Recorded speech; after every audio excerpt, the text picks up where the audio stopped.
আপনারা কড়াজাবুকে পড়েছেন, সন্তান দলের মুখপাত্র। প্রতিটি এ টু জেড যত বক্তব্য কড়াজাবুকে, ঠাকুরের বক্তব্য ছাড়া অন্য কারোর বক্তব্য সেখানে থাকে না।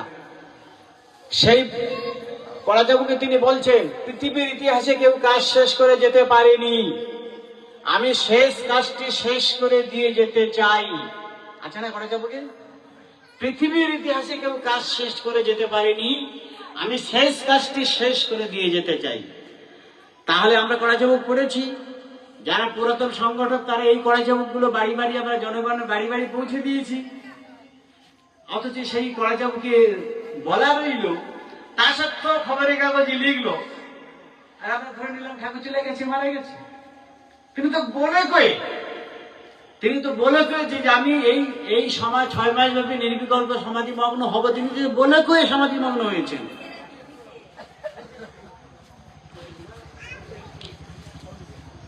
তো এই জায়গাটা দাঁড়িয়ে আমাদের খেয়াল করতে হবে।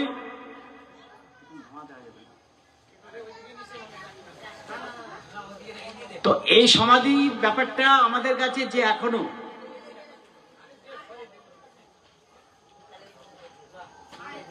সমাধি ব্যাপারটা কি আমরা বুঝি না, বা আমাদেরকে বোঝানো হয়নি। এই যে আমরা নাম কীর্তন করলাম সকাল থেকে, এই যে নাম হচ্ছে, রাবণের নাম কীর্তন হচ্ছে, বা ঠাকুরের যারা বীজ মন্ত্র জপ করেন, ঠাকুর ব্যাখ্যা দিয়ে বলছেন এই নাম জপের পরের স্টেজ হচ্ছে ধ্যান, যেটাকে ঠাকুর বলে রেখেছেন তোমরা ধ্যানযুক্ত নাম করবে, ধ্যানযুক্ত জপ করবে। এই নাম জপের পরের স্টেজ হচ্ছে ধ্যান, মানে পুরো একদম বুঁদ হয়ে যাবে, সাধনা অন্তর্জগতে, নিজের অন্তর্জগতে ডুব দেবে। তো এই ধ্যানের পরের স্টেজ হচ্ছে ভাব। ঠাকুর রামকৃষ্ণদেবের ভাব সমাধি হতো না কোথায় কোথায়, হ্যাঁ এরকম হয়ে যেত, পুরো ভাব সমাধি হয়ে যেতেন এই সময়, এরকম ভাবে কথায় কথায় ভাব সমাধি হয়ে যেত। এই ভাবের পরের স্টেজ হচ্ছে মহাভাব। আমি নির্বিকল্প সমাধিটা কি সেটা ঠাকুরের যেটা বলা, আমি সেই ব্যাখ্যাগুলো করছি। এই ভাব সমাধির পরের স্টেজ হচ্ছে মহাভাব। মহাভাবটা কি? শাস্ত্রীয় ভাষা বলা হয় রাধা ভাব। মানে ভক্ত প্রতি মুহূর্তে সবকিছুর মধ্যে সে তার ভগবানকে উপলব্ধি করতে পারবে, দেখতে পাবে, প্রত্যক্ষ করতে পারবে।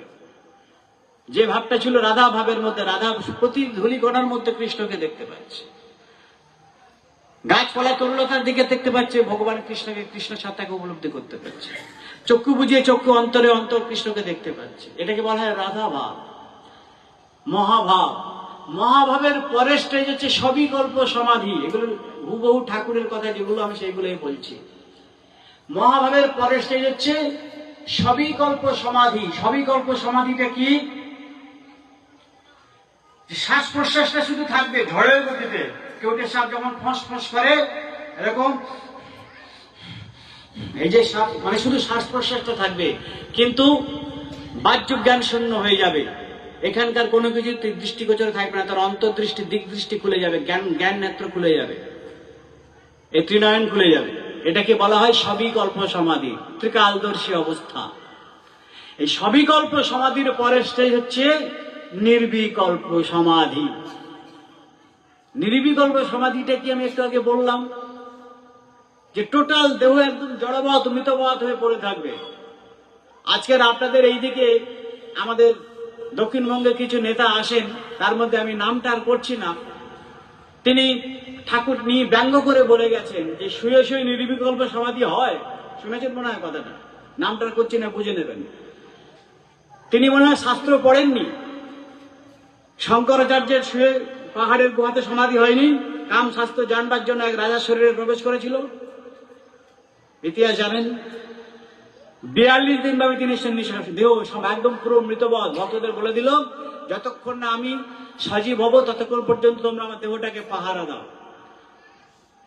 তো শঙ্করাচার্যের ইতিহাস তার জীবনীতে রয়েছে। হিমালয়ে চলে যান, মধ্য হিমালয়ে 5000, 10,000, 15,000 বছর ধরে বড় বড় উচ্চকোটি যোগীরা, আমার সৌভাগ্য হয়েছিল একবার যাওয়ার, বেশি দূর যেতে পারিনি।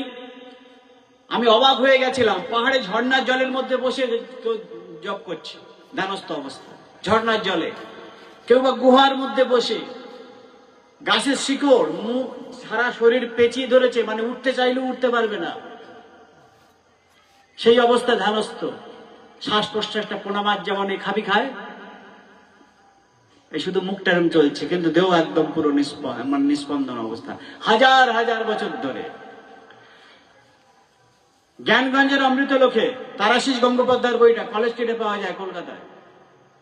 ওখানে দেখবেন হিমালয়তে বহু বছর ধরে বহু বড় বড় উচ্চকোটির যোগীরা সাধনা করছে। বিভীষণ, বীর হনুমান, যিনি বুক ছেড়ে তার রাম সীতাকে দেখিয়েছিলেন, এত বড় ভক্ত, এক লাফে লঙ্কায় চলে গেলেন, ইন্ডিয়া থেকে লঙ্কায় চলে গেলেন এক লাফ দিয়ে। কি করে সম্ভব? লাফ দিয়ে কখনো লঙ্কা টপকানো যায়? তার মধ্যে অনিমা শক্তি ছিল, অনিমা শক্তির সাহায্যে তিনি গেছিলেন। কিন্তু সেটা হনুমান একা ছিল, আত্মকারও ছিল না, গিয়ে সন্ধানটা নিয়ে এসেছিল যে সীতা কোথায় আছে। এত বড় ভক্ত, তার আবার সাধনা কিসের? এই যে আপনারা গীতা পড়েন, এখন গীতাকে নিয়ে সারা পৃথিবীর মানুষ রিসার্চ করছে। আমেরিকার মতো দেশ, বিভিন্ন পৃথিবীর বিভিন্ন দেশ রিসার্চ করছে, গবেষণা করছে এই গীতার সৃষ্টি কিভাবে হয়েছিল। যখন কুরুক্ষেত্র যুদ্ধ হবে তার প্রাক মুহূর্তে ভগবান কৃষ্ণ এবং অর্জুন, আপনারা যারা শাস্ত্র পড়েছেন, ভারত পড়েছেন, জানবেন, বীর হনুমানের কাছে গেছে, গিয়ে অনুরোধ করেছিল যে মহা কুরুক্ষেত্র সংগ্রাম শুরু হতে চলেছে, তোমার মতো শক্তিধর পুরুষ যদি আমাদের সহযোগিতা করে তাহলে খুব ভালো হয়। হনুমান বলছে, আমার তো শেষ স্টেজ আমি পার করে এসেছি, এখন তো যুদ্ধ বিগ্রহ করতে পারবো না, ওটা তো ত্রেতা যুগের কাজ আমার কমপ্লিট হয়ে গেছে। আমি আরো আত্মিক উন্নতির জন্য, সাধনার তো শেষ নাই, বহু ধাপ আছে। এই যে মহানাম আমরা করছি, ঠাকুর বলছেন 25,000 সিঁড়ির ঊর্ধ্বের সুর, এটা এখানকার সুর না। কেউ বলে ইমন কল্যাণ রাগের উপর থেকে এই মহানাম, না, এখানকার কোন রাগ রাগিনী থেকে এই মহানামে সুর মেলাতে পারবেন না, কোন মাস্টার বলতে পারবে না এই মহানামটা কোন রাগ রাগিনীর উপরে তৈরি। কারণ ঠাকুর বলছেন 25,000 ঊর্ধ্বে সিঁড়ির সুর। তোমরা যে বীজ মন্ত্র কানে পেয়েছো, ঠাকুর বলছেন বেদবাণী বই নেপালের কাছে আছে, পড়ে নেবেন। বলছে পরমার্থ বইয়ে তো আছে, 500 কোটি স্তরের থেকে তোমাদের এই বীজ মন্ত্র দেওয়া হয়েছে। আপনারা যারা দীক্ষা পেয়েছেন, বাপরে বাপ, 500 কোটি মানে কি? তাহলে আপনারা তো এক একটা নিজেরই তো অ্যাটম বোম নাকি? 500 কোটি স্তরের থেকে এই বীজ মন্ত্র যেটা পেয়েছেন আপনারা কানে যাতে ভাগ্য হয়েছে। আর যারা এই অ্যাটম বোম লিটল বাহিনী ঘোরাঘুরি করছেন 25,000 সিঁড়ির ঊর্ধ্বে সুর, এটাও কিন্তু অ্যাটম বোম খারাপ না। এই অ্যাটম বোমে ঠাকুর বলেছেন না, আগামী দিনে এই রামনন্ডম ভক্তির জন্য ভারত অ্যাটম বোমে ফাটবে না, সিজ হয়ে যাবে। এটাও কম আগুন নয়। এই যে নাম বিশাল আগুন, আর বীজ মন্ত্র যারা পেয়েছেন 500 কোটি স্তরের থেকে দেওয়া হয়েছে। নেপালের কাছে বই আছে, পড়ে দেখতে পারেন, পরমার্থ বই, বেদবাণী বই তো পরিষ্কার বলা আছে। আর যে তত্ত্ব আমি তোমাদের দিয়েছি, ঠাকুর বলছেন এই তত্ত্ব শুনতে শুনতে 110 ডিগ্রিতে পৌঁছানো যাবে। মানে আমাদের টেম্পারেচার কত? 98 ডিগ্রি, তাই তো? আমাদের শরীরের তাপমাত্রা 98 ডিগ্রি। ঠাকুরের তত্ত্বের গভীরে যদি আমরা প্রবেশ করতে পারি, তাহলে দেখা যাবে, বলছি তোমরা আমার এই তত্ত্বের গভীরে যখন প্রবেশ করবে, তোমার মধ্যে 110 ডিগ্রি টেম্পারেচার, 103-4 ডিগ্রি, আমি একজন ডাক্তার হিসেবে জানি, 4-5 হয়ে গেলে মোটামুটি নাকে মুখ থেকে রক্ত বেরোনো শুরু হয়ে যাবে, যদি জ্বর হাই হয়ে যায়। সেখানে 110 ডিগ্রি টেম্পারেচার মানে কি? ঠাকুর বলছেন তোমার দেহের 110 ডিগ্রি টেম্পারেচার সৃষ্টি, অথচ তুমি বুঝতে পারবে না। তোমার দেহ থেকে একটা স্নিগ্ধ আলো বেরোবে। খুব গভীর তত্ত্বের কথা বলছি, ঘরোয়া পরিবেশ তো, ঘরোয়া কথা বলছি। তোমার মধ্যে একটা দিব্য আলো, স্নিগ্ধ আলো বেরোবে, জ্যোতির্ময় সত্তা তোমার মধ্যে বেরোবে, কিন্তু তুমি বুঝতে পারবে না যে তোমার টেম্পারেচার 110 ডিগ্রি হয়ে গেছে। কাকে পেয়েছেন তাহলে আপনারা? তাহলে সেই বালক ব্রহ্মচারী মহারাজ, তিনি হলেন নির্বিকল্প সমাধি ভগবান। এটা তো নতুন কথা নয়। আজকে যে বিষয়টা নিয়ে আমাদের মধ্যে এত দ্বন্দ্ব, মায়েরা আমার হাত জোড়ে করে বলছি, এটা চিংড়ি মাছের আসর নয়। পিন ড্রপ সাইলেন্ট, একটা সাউন্ড করা যাবে না। তাহলে আলোচনা আমি বন্ধ করে দেবো। আমি প্রচন্ড ডিসিপ্লিন মেনটেন করার ছেলে।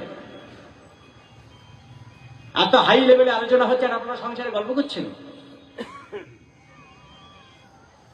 তাহলে এই যে নির্বিকল্প সমাধি নিয়ে আমাদের এত দ্বন্দ্ব, আমরা ঠাকুরের কথাগুলো তো আসলে বুঝতে চাইনি, বোঝার চেষ্টা করিনি। ঠাকুরকে শিশুবেলায় খুঁজে পাওয়া যেত না। ঠাকুর বালক ঠাকুর বীরু কোথায় গেল, বীরু কোথায় গেল, মা চারু ছেলে দেখবে খুঁজে খুঁজে হন্য হয়ে যাচ্ছে।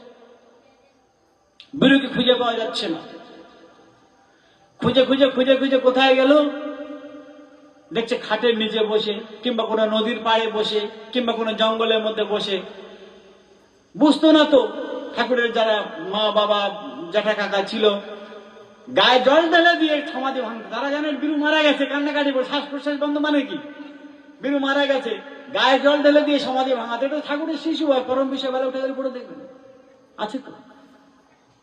ঠাকুরের এই নির্বিকল্প সমাধি, এটা একটা সহজাত সমাধি। এই সমাধিটা একটা সহজাত সমাধি। ঠাকুর কি বলছেন যে আমি চির সমাধি অবস্থায়, ঠাকুর বলছেন তো নাকি, আমি চির সমাধি অবস্থায় সেখান থেকে জেগে তোমাদের সাথে কথা বলি আর তোমাদের সাথে বিচরণ করি কয়েক ধাপ নেমে এসে। ঠাকুর বলো তো, ভুল বলে ধরিয়ে দেবেন। আমি চির সমাধি অবস্থায় যেখানে ঠাকুর বলছেন, তার আবার নতুন করে 93 সালে সমাধি নিয়ে দ্বন্দ্ব থাকবে কেন? যিনি ঘন্টার পর ঘন্টা, আপনারা যারা সূর্যরে গেছেন দীক্ষা নিতে, দীক্ষা দর্শন চলছে চলছে, হঠাৎ পুরো ধ্যানস্থ, পুরো একদম মোড়ার মতো হয়ে যেত না? হ্যাঁ, প্রচুর জোরে জোরে নাম করতো, তার বুকটাকে এরকম নাচিয়ে নাচিয়ে একদম চাপ প্রেশার দিয়ে দিয়ে আবার ঠাকুরকে সেন্স ফেরাতে হতো। 10 মিনিট, 15 মিনিট, 8 ঘন্টা, 1 ঘন্টা, 2 ঘন্টা। এটা প্রতি নিত্যকার ঘটনা, এটা নিত্যকার ঘটনা। ঠাকুর চির সমাধি অবস্থায়, ঠাকুর যেটা প্রমাণ করে দিয়েছেন, তার আবার নতুন করে নির্বিকল্প সমাধি কিসে? আমি চির সমাধি অবস্থায় সেখান থেকে নেমে তোমাদের সাথে কথা বলি, তোমাদের সাথে বিচরণ করি, সেখান থেকে জেগে তোমাদের সাথে কথা বলি আর তোমাদের সাথে বিচরণ করি কয়েক ধাপ নেমে এসে। তাই আমার সব তত্ত্ব তোমরা বুঝতে পারো না। ঠাকুর মাঝে মাঝে বলতেন, আমার কথাগুলো কঠিন কঠিন মনে হচ্ছে তাই না? আসলে তোর কৃষ্ণ থাকলে কিছু বুঝতো, খাতা কলম নিয়ে নোট করতো। ঠাকুরে বলো তো কি রতুঙ্গা, আপনারা তো খুব পুরনো, 80 সালে দীক্ষা নেওয়া, চাটিখানি গল্প না। তো সাংঘাতিক ব্যাপার এখানে। যিনি চির সমাধি অবস্থায়, তিনি বলে কয়ে বিভূতি বইতে পরিষ্কার 70-এর দশকে ভবিষ্যৎবাণী করে তবে তিনি 1993 সালে নির্বিকল্প সমাধিমগ্ন হলেন। আর আজকে যারা গদানন্দ, সদানন্দ, মহানন্দ এই হেলা পাখিরিতে এসে বলেছিলেন এক নন্দজি, আমি আজকে চ্যালেঞ্জ করে বলে দিয়ে যাচ্ছি, আমি যদি ওই মঞ্চে থাকতাম, ওনাকে আমি ধরে প্রশ্ন করতাম যে এত বড় কথা আপনি কোত্থেকে বলার সাহস পেয়েছেন? তিনি দুটো কথা বলেছেন, যে নেতাজি বেদের চ্যাপ্টার নয়, ঠাকুরের ভাইপোটাকে কোনদিন আমরা দেখিনি ঠাকুরের কোন পরিবার বর্গ ঠাকুরের সঙ্গে যোগাযোগ রাখতে। যে মাঠ ফাঁকা দেখেছে, সব এখন কত ভাই ভাইপো, কত গুরু যে আমদানি হচ্ছে তারা ঠিক নাই, সব গুরু হয়েছে। মানে জমিদার বাইরে গেলে যা হয়, সব এখন জমিদার সেজে গেছে, সব কত গুরুর আমদানি হচ্ছে। বলে কিনা নির্বিকল্প সমাধি, ওটা ওটা কন্ট্রোভার্সি। দেও কি অবিকৃত ছিল, দেও কি বিকৃত ছিল? আপনারা তো গেছেন সরকারের পাঠানো মেডিকেলতে, বাঘা বাঘা 4টে ডাক্তার, তারা মৃত্যু, তারা বলতে পারলো না। উল্টে সমস্ত রকম বডি চেক করে 1 টাকার কয়েন দিয়ে এরকম কপাল ঘষে ঘষে দেখা হচ্ছে, যদি পচে যায় তাহলে কপালে চামড়া উঠে যাবে। চুল দাড়ি টেনে টেনে, চুল দাড়ি টেনে টেনে, চুল দাড়ি টেনে টেনে দেখা হচ্ছে যে যদি পচন ধরে তাহলে আগে চুল উঠে যাবে। পেট চিপে চিপে দেখা হচ্ছে, পেট চিপে চিপে দেখছে, যদি পচন ধরে তাহলে বলদার দিয়ে 2-3 দিন পরে তো এমনি পচন ধরে যায়। সেখানে 52 দিনের মাথায় মেডিকেল টিম গিয়ে তারা এরকম পরীক্ষা করছে, হাতের আঙুল, পায়ের আঙুল, পা, সবকিছু হাঁটু ভাঁজ করে করে দেখছে, সমস্ত ফ্লেক্সিবল। তারপর আমাদের যে ঠাকুরের ব্যক্তিগত চিকিৎসক ছিলেন ডাক্তার অমল সাঁতারা, তিনি ওই মেডিকেল টিমকে জিজ্ঞাসা করলেন, স্যার আর কিছু দেখবেন? তখন ওই সরকারের পাঠানো মেডিকেল টিম বললেন, নো, মানে আমরা দেখতে চাই না, নো, ডোন্ট ডিস্টার্ব হিম, মানে ইংলিশে বললেন, মানে না, ওনাকে বিব্রত করবেন না। আচ্ছা, আপনারা ভাবুন, সরকারের পাঠানো মেডিকেল টিম এত হাজার হাজার মানুষের সামনে মন্তব্য করে গেলেন, ডিস্টার্ব কাকে করা যায়? মরা মানুষকে ডিস্টার্ব করা যায়? একমাত্র ঘুমন্ত মানুষকে ডিস্টার্ব করা যায়।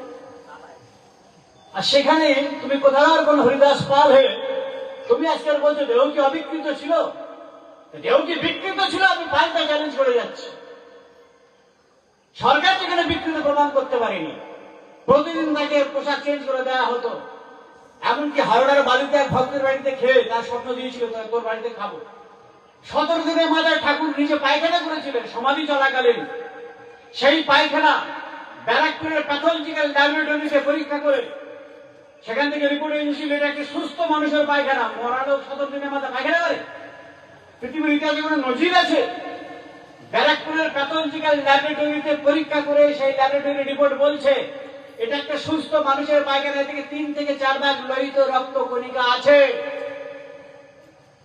ওই 17 দিনের মাথায় পুলিশ সুপার রাজপাল সিং তিনি ঠাকুরকে দেখে নিচে এসে সাংবাদিকের প্রশ্নের উত্তর দিয়ে বললেন, কেমন দেখলেন? বলছে, I respect him and I expect him. আপনারা জানেন তো? হ্যাঁ, বলেছিলেন যে আমি ওনাকে সম্মান করি এবং আমি আশাও করি উনি ফিরবেন। তাহলে আজকে ঠাকুর এত তত্ত্ব আমাদের জানিয়ে দিয়েছেন আগাম, সেই ভবিষ্যৎবাণীগুলোকে আমরা খেয়াল করব না। এখনকার কোথাকার গদানন্দ, সদানন্দ, মহানন্দ দল দ্বারা আমদানি হচ্ছে, তারা এসে বলবে নেতাজি বেদের চ্যাপ্টার নয়, নেতাজির কথা বলা যাবে না, ঠাকুর বেঁচে আছে বলা যাবে না। তোমরা করবে কি? কীর্তন করবে আর খিচুড়ি খাবে? মানে ব্রহ্মচারী মরে সন্তানদেরকে সৃষ্টি করেছেন কীর্তন করার খিচুড়ি খাবার জন্য। আগামী দিন আপনাদের দায়িত্ব নেই? যখন 50 লক্ষের বাহিনী ঢুকবে, সবার আগে ভূমিকা নেবে সন্তান দল। আরো অনেক সংগঠন আছে, সেগুলো আমি বলবো না, ঠাকুরে বলা আছে। শুধু ভারতের মধ্যে নেতাজি 56খানা সংগঠন কাজ করছে, সারা পৃথিবীতে 108খানা সংগঠন কাজ করছে। আজকে ওপেন করে দিয়ে গেলাম ছোট্ট করে। এমন ঠাকুরের সংগঠন কাজ করছে সহস্রাধিক, 1000-এর বেশি। আপনারা তো ভাগ্যবান মশাই, পশ্চিমবাংলার বুকে ঠাকুরকে পেয়েছেন কিছুদিনের জন্য। সারা পৃথিবীতে 1000-এর বেশি সংগঠন কাজ করছে, তার মধ্যে সন্তান দল একটা গ্রুপ। এরা শুধু এই ঠাকুরের নামটা প্রচার করে চলেছে। তোমরা জনে জনে এই নামটা প্রচার করো আর জনগণকে বেদ প্রচারের মাধ্যমে জানান দাও যে মহাবিপ্লব আসছে, মহাপরিবর্তন আসছে, কলিযুগ পরিবর্তন হয়ে সত্যযুগ আসতে চলেছে। এই বার্তাটা জনগণকে শুনিয়ে দাও, মানুক বা না মানুক। সেটা আপনারা করেছেন, প্রচার করেছেন। দ্যাটস অল, এখানেই শেষ। আমাদের দায়িত্ব এখন নিজের তহবিল গোছানো। আমি সে প্রসঙ্গে পরে যাব। তাহলে আমরা যে দাবিটা করছি সে তো ঠাকুরের মুখনিসৃত বাণীর উপর ভিত্তি করেই তো আমরা দাবিটা করছি, মন গড়া দাবি তো করছি না। তাহলে আজকে ওরা যে মহিলাটাকে দেখালো আজকাল পত্রিকার, এই বালেকের অন্ত্যেষ্টি করে দেখেছে, অপারেশন সৎকার সফল, আজকাল সন্ধ্যাকালে দিয়েছিল। এই লম্বা লম্বা বাবরি চুল, এটা ঠাকুরের দেহ? ঠাকুরের মাথায় কি বাবরি চুল আছে? হ্যাঁ, দাড়িগুলো কোথায় গেল? কিন্তু মেয়ে ছেলের বডি। ঠাকুরের চাপ, দাড়ি ভর্তি, মাথা হালকা পাতলা চুল, মাথার মাঝখানে টাক, সে টাক কোথায় গেল? একদম পুরো বাবরি চুল, একদম পুরো ঝাগড়া চুল। মহিলার লাশ শোনা যায় এটা নাকি আরজিকর হসপিটাল থেকে। এখানে ওই রাতে কোনো রাতের অন্ধকার পূর্ণ ব্রহ্ম, আপনারা তার সেই সন্তান পূর্ণ ব্রহ্মের বাচ্চা, ঠিক না বেড়ে? তাহলে পূর্ণ ব্রহ্মের বাচ্চারা কোনো কিছুতে ভয় পাবে না। সত্যের জন্য আমাদের লড়াই চলছে, আগামী দিনও চলবে। সেই জন্য তিনি যখন বলে রেখেছেন বিশ্বব্রহ্মাণ্ডের মালিক যে ধ্বনি হতে বিশ্বব্রহ্মাণ্ডের সৃষ্টি, সেই নাদর ধ্বনির মালিক আমি। ঠাকুর বলেছেন তো, যে ধ্বনি হতে বিশ্বব্রহ্মাণ্ড সৃষ্টি হয়েছে সেই নাদর ধ্বনির মালিক আমি। তাহলে সেই নাদর ধ্বনির মালিক, সৃষ্টিকর্তা স্বয়ং তিনি আমাদের কাছে ধরা দিয়েছেন। সেই গুরুকে আমরা এত সহজে ভুলে যাচ্ছি। একটু সময় নিচ্ছেন, তাতে কি কুরুক্ষেত্র লঙ্কাকাণ্ড তো নয় এটা। এবারকার বিপ্লবটা সম্পূর্ণ অন্য রকম। ঠাকুর বলে রেখেছেন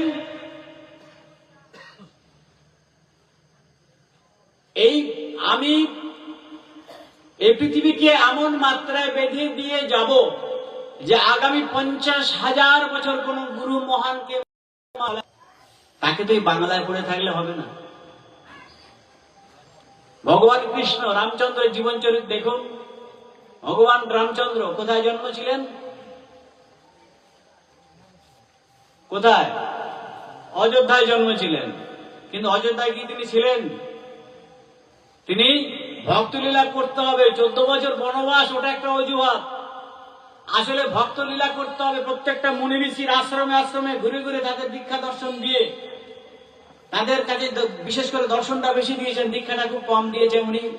কোন মহাপুরুষ ঠাকুর যেমন দীক্ষা দিয়েছেন, কোন মহাপুরুষ ওই রাস্তায় যায়নি। এটা কিন্তু আরেকটা পয়েন্ট, ভাইটাল পয়েন্ট। কোন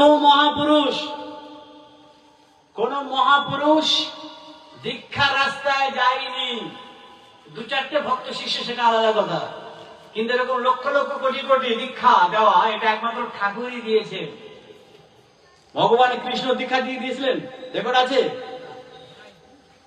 রামচন্দ্র দীক্ষা দিয়েছিলেন, বুদ্ধদেব দীক্ষা দিয়েছিলেন, হযরত মুহাম্মদ সাল্লাল্লাহু আলাইহি ওয়াসাল্লাম দীক্ষা দিয়েছিলেন। উনি কি বলেছিলেন? আমি আল্লাহর বান্দা।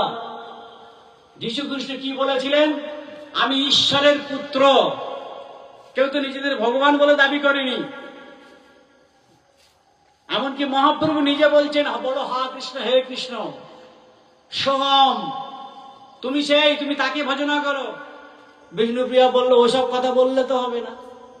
আমি আমার গৌরের মধ্যে আমি আমার কৃষ্ণকে দেখতে পাচ্ছি, তাহলে আমি কেন মহাশূন্য কৃষ্ণকে ভজনা করতে যাব? তাই বিষ্ণুপ্রিয়া বললেন যে ভজন নিতাই গৌর রাধেশ্যাম, হরে কৃষ্ণ হরে রাম। মানে গৌরটাকে সঙ্গে নিয়ে নিলেন, মানে তিনি তার গৌরের মধ্যে কৃষ্ণকে দেখতে পাচ্ছেন। আর মহাপ্রভু বলছেন, তুমি কৃষ্ণ ক্ষমা করুন, আমি ঠাকুর বালক ব্রহ্মচারী মহারাজের শিষ্য। তো এই খবর ঠাকুরের কাছে গেছে। ঠাকুর বলল, তোরা তো মহা বিপদে ফেলেছিস, তোর আমার দেওয়া শক্তিটাকে নিয়ে মিসইউজ করছিস। রবি ঘোষ ঠাকুরের বাল্য সাথী, একসঙ্গে রাস্তা দিয়ে যাচ্ছে, ঠাকুরের মাথার উপর থেকে এরোপ্লেন যাচ্ছে। রবি ঘোষ বলছে, এই প্লেন দাঁড়া দাঁড়া দাঁড়া দাঁড়া। তো ঠাকুরের মাথার উপর আকাশে প্লেন চক্কর দিচ্ছে, গো গো গো করে চক্কর দিচ্ছে। আরে রবি, কি করছিস? ছেড়ে দে না, এত বড় সাহস, আমার গুরুর মাথার উপর থেকে যাবে?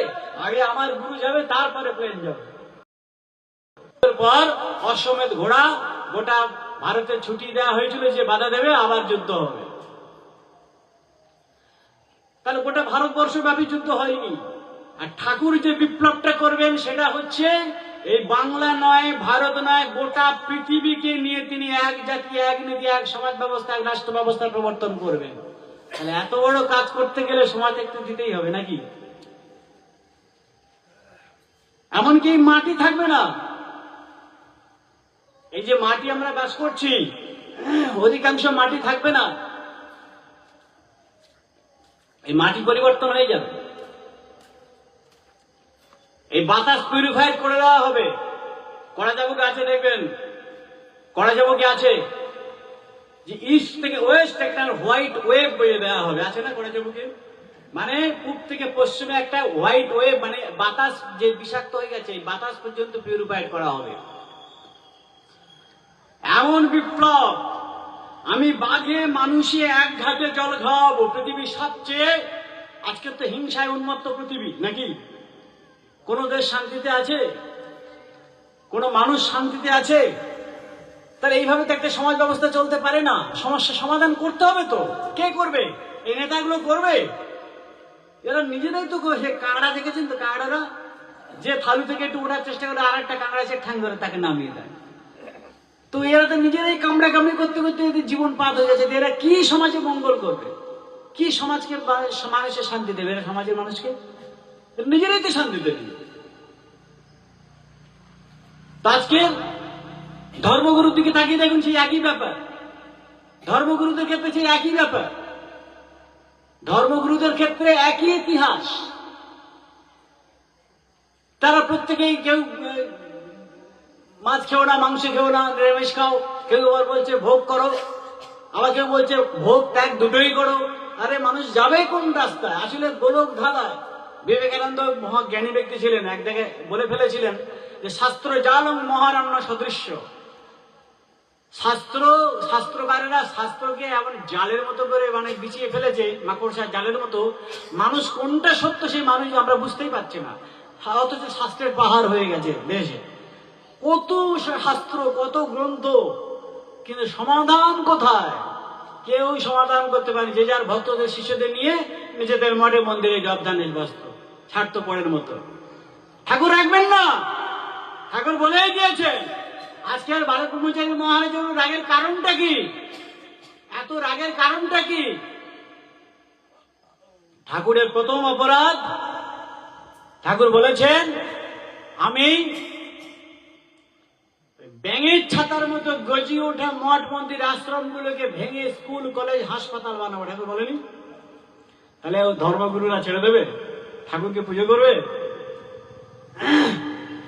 আমাদের পশ্চিমবাংলার দুটো বিশেষ ধর্ম সম্প্রদায়, 1993 সালে চক্রান্তের পিছনে যারা ছিল, তার মধ্যে আন্তর্জাতিক চক্রান্তের মধ্যে দুটো বিশেষ ধর্ম সম্প্রদায় যুক্ত ছিল। ঠিক যেমন 500 বছর আগে মহাপ্রভুর ক্ষেত্রে ঘটনা ঘটেছিল। শঙ্করবাদী গোষ্ঠীর দল, এইদিকে প্রতাপরুদ্র উড়িষ্যার রাজা, তার মন্ত্রী গোবিন্দ বিদ্যাধর ভৈ প্রতাপরুদ্র মহাপ্রভুর সঙ্গে নাম কীর্তনে ব্যস্ত হয়ে গেছে। রাজা যদি নাম কীর্তন নিয়ে পড়ে থাকে তাহলে রাজ্য চালাবে কে? উনি ওই সুযোগটা নিলেন, নিয়ে এই শঙ্করবাদী গোষ্ঠী আর পুরীর পান্ডার দল, এই তিনটে গোষ্ঠী মিলে মহাপ্রভুকে পাথর থেতলে থেতলে মারা হয়েছিল, গুম খুন করে দেওয়া হয়েছিল। বিকেল 3টে ঢোকানো হয়েছিল, রাত্রে 12টায় বডি বের করে দেখাচ্ছে পাথর থেতলে সারা শরীরে রক্তাক্ত অবস্থা, মৃত মহাপ্রভু। আর ভোগাম্মা মানুষকে প্রচার করে দিল কি মহাপ্রভু জগন্নাথ দেবের সঙ্গে লীন হয়ে গেছে। ডাক্তার জয়দেব মুখোপাধ্যায়ের কাহা গেলে তোমার পাওয়া বইটা লেখার জন্য ওনাকেও পর্যন্ত মেরে দেওয়া হয়েছে, যে মহাপ্রভুকে যে পাথর থেতলে মারা হয়েছিল। তো আজকে সেই বালক ব্রহ্মচারী মহারাজ বলছেন, তিনি বলছেন যে ওই ব্যাঙের ছাতার মতো গজিয়ে ওঠা মঠ মন্দির আশ্রমগুলোকে ভেঙে আমি স্কুল কলেজ হাসপাতাল বানাবো। তাহলে ওরা ছেড়ে দেবে ঠাকুরকে? ওদের তো ব্যবসা বন্ধ হয়ে যাচ্ছে। যেখানে মহাপ্রভু সেখানে হাজার হাজার ভক্ত, হিন্দু মুসলমান খ্রিস্টান জাতি ধর্ম দলবদ নির্বিশেষে। তাই মহাপ্রভুর পিছনে চক্রান্ত হয়েছিল। যেখানে যেখানে যীশু খ্রিস্ট সেখানে দেখা যাচ্ছে প্রচুর ভক্তদের নিয়ে। তখন রাজন্য বর্গরা প্রমাদ করলো যে মনে হয় 2 দিন পরে রাজা হতে চাইবে, আগে তাকে খতম করে দাও। বিনা বিচারে রাতে অন্ধকারে 2টো আদালত যাকে আসামি প্রমাণ করতে পারেনি, তাকে পেরেক গেঁথে গেঁথে তাকে হত্যা করা হয়েছিল। হযরত মুহাম্মদের মৃত্যু রহস্য আমি বলতে আর চাই না, যেহেতু লাইভ হচ্ছে। সেটাও খুব রহস্যজনক এবং খুব বেদনাদায়ক। তো এই যে ঘটনা, প্রতিটি মহাপুরুষকে যারা অত্যাচার করেছে তারা ঠাকুরকে ছেড়ে দেবে? এই রাজনৈতিক দলগুলো ঠাকুরকে সহ্য করতে পারে না কেন? ঠাকুর পরিষ্কার হুঙ্কার দিয়েছেন, যখন 43তম স্বাধীনতা দিবস পালন হয়, 41 বছর 41তম স্বাধীনতা দিবস পালন হয়, তিনি পরিষ্কার রাজনৈতিক নেতাদের উদ্দেশ্যে বলেছিলেন যে আমি স্বাধীনতার পাই পাই হিসাব চাই। আমি 41 বছরের স্বাধীনতার পাই পাই হিসাব চাই। তোমাদের রাজত্ব যদি কেউ না খেয়ে মরে তার জন্য তোমাদেরকে কৈফিয়ত দিতে হবে। এমনকি তোমাদের রাজত্ব যদি একটা পিপিলিকা না খেয়ে মরে তার জন্য তোমাদেরকে কৈফিয়ত দিতে হবে। রাজনৈতিক নেতাগুলো ঠাকুরকে ছেড়ে দেবে? যে কোথাকার কোন বালক ব্রহ্মচারী মহারাজ, যে আমাদের দেশটা আমাদের পৈতৃক সম্পত্তি, আমরা আমাদের বাপকালে সম্পত্তি যা ইচ্ছা তাই করব, সেখানে বালক ব্রহ্মচারী মহারাজ বলে কিনা তোমাদের আমি স্বাধীনতার হিসাব নেব, পাই পাই হিসাব নেব, তারা ছাড়বে ঠাকুরকে? আজকে সন্তান দলকে ধ্বংস করার জন্য, পরম পিতাকে ধ্বংস করার জন্য এত চক্রান্তের মূল কারণ হচ্ছে এই রহস্য, যে এত বদনাম এত মেরে ফেলবার চক্রান্ত করেও ঠাকুর বালক ব্রহ্মচারীকে মারা যায়নি। আপনারা এই যে নির্বিকল্প সমাধি নিয়ে এখনো যারা দ্বন্দ্বে আছেন, তারা ঠাকুরের জীবনীতে ফিরে যান। ঠাকুর যখন প্রথম আবির্ভূত হলেন তার 6 দিনের মাথায়, ষষ্ঠীর দিনে ঘরের মধ্যে 2টো 7-8 হাত করে লম্বা বিষাক্ত কেউটে সাপ ছেড়ে দেওয়া হয়েছিল। আচ্ছা বলুন তো, অতটুকু শিশু সমাজে কার কাছে ক্ষতি করতে গেছিল? কার ক্ষতি করেছিল? তাকে অঙ্কুরে বিনাশ করার কেন চেষ্টা হয়েছিল? কারণ আমরা তাকে চিনতে না পারলেও এই যুগের যারা কংগ্রেস, এই যুগের যারা রাবণ মেঘনাথের দল, তাদের রেডারে খবর হয়ে গেছিল যে যে শিশু সন্তান এসেছে, এই শিশু সন্তান আমাদের ছাড়বে না, এই বড় হয়ে আমাদেরকে নিধন করবে, ছাড়বে না। ওই জন্য শিশু বয়সে মারবার জন্য ঘরের মধ্যে কেউটো সাপ ছাড়া হয়েছে। আচ্ছা আপনারা বলুন, মাত্র 6 দিনের বাচ্চা, 6 বছরের বাচ্চা, তৎকালীন কংস নারায়ণ উজানচারের বিখ্যাত জমিদারের নামটা মনে নেই আপাতত, পরম বিশ্ব বালক ঠাকুর পড়ে দেখবেন আছে, বাক্সবন্দি করে তিতাস নদীর জলে ফেলে দেওয়া হয়েছে। ঠাকুর যদি হবে ফিরে আসুক, বাঁচুক। কই আপনারা আমাদের ঘরে যারা 5-6 বছরের বাচ্চাকে যদি বাক্সবন্দি করে আবার চাবি তালা মেরে যদি নদীর জলে দরকার নেই, এই পুকুরের জলে যদি ফেলে দেন, বাচ্চা বাঁচবে? আজকের আপনারা একটা মৃত্যুকে নিয়ে এখনো দ্বন্দ্বে ভুগছেন। ঠাকুর সারা জীবন কত ঘরোয়া ক্লাস, এখন তো নেট খুললে, ইউটিউব খুললে ঠাকুরের বহু ভাষণ বহু গুরু ভাই ছাড়ছে, ফেসবুক খুললে অনেক ভাষণ ঠাকুরের ছাড়ছেন, বহু জায়গার বহু ভাষণ ছাড়ছে। ঠাকুরের এত ভাষণ, এত ক্লাস, এত কিছু বলার পরেও যারা আমরা দিনের পর দিন ঠাকুরের বক্তব্য শুনে হাততালি দিয়েছি, পরম পিতা প্রত্যেকটা মিটিং এ আমাদেরকে দিয়ে শপথ করিয়ে নিতেন, তোমরা দীক্ষা নিয়েছো, দক্ষিণা দাওনি, দক্ষিণা তোমাদের দিতে হবে, রক্ত দক্ষিণা বলো পারবে দেবে। আমরা হাজার হাজার ভাই বোন হাত তুলে বলেছিলাম, হ্যাঁ বাবা পারবো দেবো, বলেনি? শপথ করেছিলাম তো? আমরা রক্ত দক্ষিণা দেবার শপথ করেছিলাম। আজকে সেই সন্তান দলের ভাই বোনেরা এতটা নির্বীর্য ক্লিপ হয়ে গেল, আজকে তারা বিপ্লবের কথা বলতে ভয় পাচ্ছে। তার যোগ কি? দিনের পর দিন আপনারা ঠাকুরের সামনে শপথ করে রেখেছেন, প্রত্যেকটা মিটিং এ ঠাকুর শপথ করে নিতেন যে তোমরা দীক্ষা নিয়ে যে দক্ষিণা দাওনি, দক্ষিণা তোমাদের একদিন দিতে হবে, আমি ডাক দিলে তোমরা আসবে তো? আমরা বলিনি হ্যাঁ বাবা যাবো, বলিস? তাহলে আজকের আমরা কেন বিপ্লবের কথা বলতে ভয় পাচ্ছি? সময়টা বেশি নিচ্ছে বলে? সময়টা তো বেশি নেবে। এই আমার প্রথম আশা, এই আমার শেষ আশা, ঠাকুরে বলা তো, তাই তো নাকি? এই আমার প্রথম আশা, এই আমার শেষ আশা। ঠাকুর শুধু ভক্তদের কান্নার জন্য আসেননি, এই সাধারণ মানুষের কান্নার জন্য আসেননি। ঠাকুর এসেছেন, আজকের একটা গভীর তত্ত্বের ঘরোয়া ক্লাসের কথা বলে যাচ্ছি। ঠাকুর বলছেন, এই বসুন্ধরা মায়ের ডাকে আমি এসেছি। এই বসুন্ধরা মা রজস্বলা হয়েছে। মায়েরা রজস্বলা হলে কি হয়? কিছু সন্তান সৃষ্টি করতে চায়, এটা জাগতিক থিওরি, জাগতিক নিয়ম, ইউনিভার্সাল কনস্টিটিউশন। এটা সেই থিওরি অনুযায়ী এই বসুন্ধরা মা, বসুমত মা রজস্বলা হয়েছে। দীর্ঘদিন ধরে পুরুষ সত্তাকে আবাহন করছিলেন, তাই বহু বছর ধরে অপেক্ষা করছিলেন, আমার সময় হচ্ছিল না। তিনি কিছু জ্ঞানী সন্তান, বুদ্ধি সন্তান সৃষ্টি করতে চান, তাই আমি এসেছি এই বসুন্ধরার ডাকে। আপনারা সেই ঘরে ঘরে বিবেকানন্দের দল, ঠাকুর যেটা বলে রেখেছেন, তোমরা এক বিবেকানন্দকে দেখেছো, আমি ঘরে ঘরে বিবেকানন্দ প্রতিষ্ঠা করব, শয়ে শয়ে বিবেকানন্দ ছাড়বো, সারা বিশ্ব থাল পাতাল করে দিয়ে যাবে। ঠাকুর বলেনি? সেই বিবেকানন্দের দল এত ভয়, আজকের বিপ্লবের কথা বলতে ভয় পায়, নেতাজির কথা বলতে ভয় পায়। এ কি? আমাদের কিচ্ছু যাবে না, আসবে না, কিন্তু আপনারা শপথ করেছেন পরম পিতার সামনে। পরম পিতার বক্তব্যের সঙ্গে আমরা হাজার হাজার ভাই বোন হাত তুলে শপথ করেছি, যদি বিশ্বাসঘাতকতা করতে হয় পরম পিতার সাথে করবেন।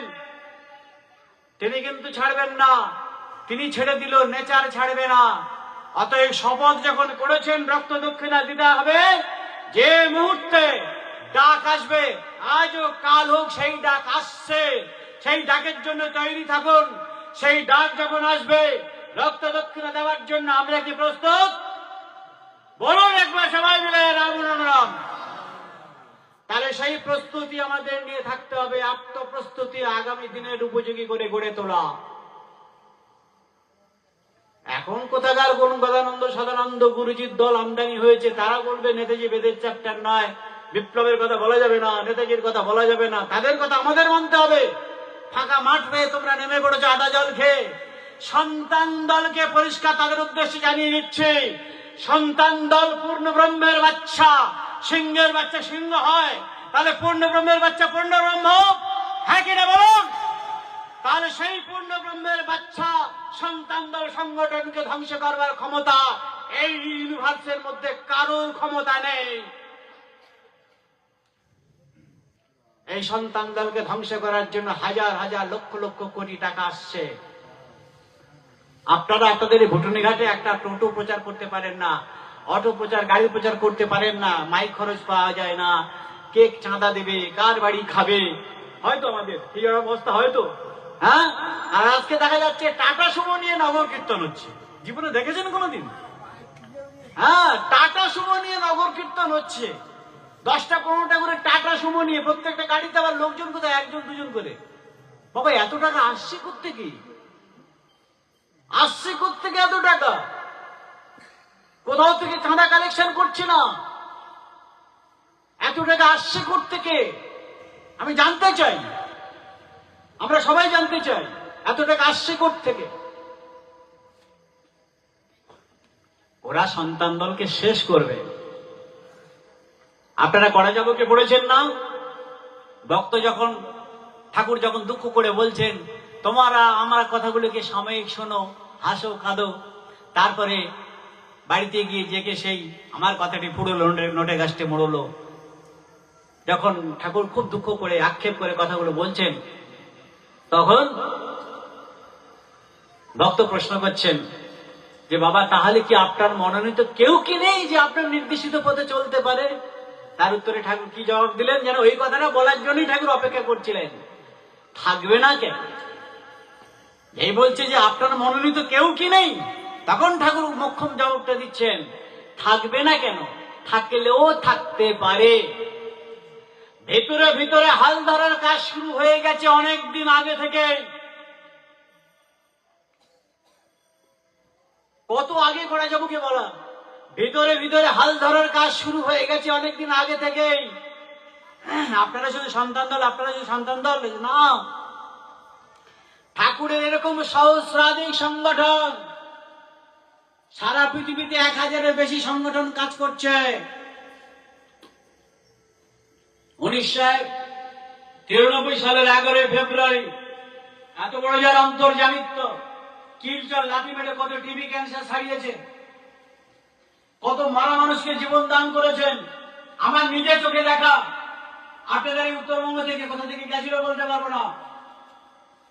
এক মহিলা, 30-35 বছর বয়স হবে, 4 দিনের মরা বাচ্চা, 5-7 বছরের বাচ্চা, পুরো কম্বল মুড়ি দিয়ে ব্যান্ডেজ করে দড়ি বেঁধে নিয়ে গেছে, ঠাকুরের কাছে গিয়ে ফেলে দিয়েছে ঠাকুরের পায়ের সামনে। আমার একটা মাত্র বাচ্চাকে তুমি কেন কেড়ে নিয়েছো? আমি কি তোমার নাম করি না? আমি কি তোমার প্রচার করি না? আমার একটা মাত্র সন্তানকে কেন তুমি কেড়ে নিয়েছো? আমার বাচ্চাকে ফিরিয়ে দাও। ভক্ত ভগবানের পরীক্ষা দেখুন। তুমি আমার একটা মাত্র সন্তানকে কেন কেড়ে নিয়েছো? ঠাকুর বলছে ওর তো সময় হয়ে গেছে, ওকে ছেড়ে দিতে হবে, তো পচে গেছে। 4 দিন হয়ে গেছে মানে এখানে যেতে তো সময় লাগে, তো পছন্দ হয়ে গেছে। আমি তো প্রকৃতির বিরুদ্ধ কাজ, আমার প্রকৃতির খাতে আমার স্পট পড়ে যাবে, যেতাম। তো সেখানে 2 স্বামী স্ত্রী, ঠাকুরের পাওয়ারটা দেখুন। স্বামী স্ত্রী মানে বিয়ে হয়নি, লাভ ম্যারেজ আর কি, ঠাকুরের কাছে আশীর্বাদ নিতে গেছে। বাবা, আমরা বিয়ে করতে চাই, তুমি আশীর্বাদ দিয়ে দাও। ঠাকুর আশীর্বাদ দেওয়া দূরে থাক, দুজনকে, ছেলে মেয়ে দুজনের চুলের মুঠিটা ধরে আর বলছে, আমাকে আসামি সাজাতে চাস? আমাকে আসামি সাজাতে চাস? হ্যাঁ, তোদের চামড়া খুলে দেবো। গৌরী শঙ্কর বাড়িটা পাঠ করে, গৌরীদা থাকতেন না, গৌরীদার ঠাকুরের কাছে একটা লাঠি থাকতো, 2 হাতের মধ্যে ছোট্ট মতো লাঠি থাকতো। তাহলে দেখি গৌরীটা হরণ করে লাঠিটা বেড়ে যায়, পেড়ে দুজনকে মার কি মার কি মার, এরকম রাগতে আমি ঠাকুরকে কোনোদিন দেখিনি। মারছে বলছে কেনই অন্যায় করেছিস, কেনই অন্যায় করেছিস। আমি তো কিছুই বুঝতে পারছি না। যারা আমরা গেছি সবাই হা করে দাঁড়িয়ে আছি, ব্যাপারটা কি হলো? বিয়ে করবে আশীর্বাদ চাইতে গেছে, সেখানে ঠাকুর এত মার মারছে কেন? মারতে মারতে ঠাকুর হাঁপিয়ে গেছে, যা আমি তোদের আশীর্বাদ দেবো না। এবার এরাও ধরেছে ছেলে মেয়ে দুটো, বাবা আমাদের অপরাধটা কি তুমি বলো। অপরাধ অপরাধ তোরা করিসনি? ছেলেটাকে বলছে তুই মেয়েটাকে তো অন্তর থেকে ভালোবাসিস না, শুধু ও তো গরিবের মেয়ে, ওর শুধু রূপ দেখে পছন্দ করেছিস। আর মেয়েটাকে বলছে তুই তো ছেলেটাকে অন্তর থেকে পছন্দ করিস না, ওর শুধু পয়সা দেখে ওকে পছন্দ করেছিস।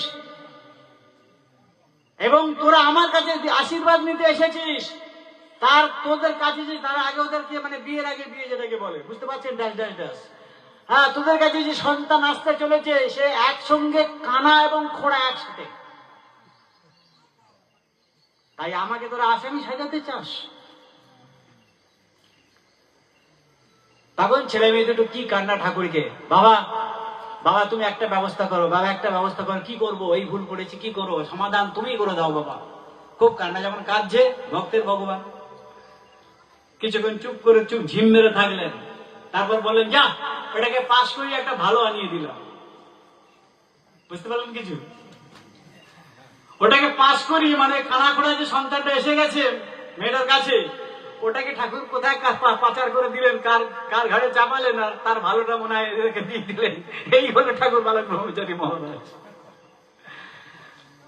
তুই গেলাম নিজে চোখে দেখা। তাহলে আজকে যদি আমাদের কেউ এসে বলে ঠাকুর চলে গেছে, মারা গেছে, আমাদেরকে মানতে হবে। একটা ক্যান্সার রোগী গেছে,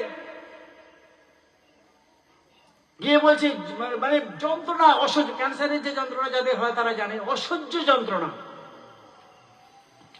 আমার গিন্নি ছিল রুবি হসপিটালের নার্স, তো ক্যান্সার ডিপার্টমেন্টে থাকতো, বলতো বাড়িতে আমি ডিউটি করবো না।